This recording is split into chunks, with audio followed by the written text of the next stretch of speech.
வனவிலங்கு கடத்தல் கும்பலைச் சேர்ந்த ஏஜென்ட் என நம்பப்படும் நபர் 52 விலங்குகளுடன் KLIAவில் பிடிபட்டுள்ளார். அழிந்து வரும் உயிரினங்களுக்கான 2008 அனைத்துலக வர்த்தக சட்டத்தின் கீழ் அந்நபர் கைதானார். அந்த 52 விலங்குகளில் 48 விலங்குகள் மாமோசெட் எனப்படும் அரிய வகை குள்ள குரங்குகள் ஆகும். எஞ்சியவை உடல் கருப்பாகவும் கை கால்கள் மட்டும் தங்க நிறத்திலும் காணப்படும் கோல்டன் ஹேண்டட் தமரின்ஸ் வகை குரங்குகள். வனவிலங்கு பாதுகாப்பு மற்றும் தேசிய பூங்காக்கள் துறையான பெர்ஹிலித்தான் அவற்றை பறிமுதல் செய்தது.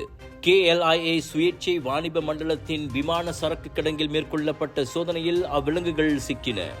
கோல்டன் ஹேண்டட் டேமரின்ஸ் குரங்குகள் பிரேசில் வெப்பமண்டல மழைக்காடுகளை பூர்வீகமாக கொண்டவை. குறிப்பாக அமேசான் மழைக்காடுகளில் அதிகம் காணப்படும். அதே சமயம் மாமோசெட் குள்ள குரங்குகள் வடகிழக்கு பிரேசிலில் வாழ்கின்றன.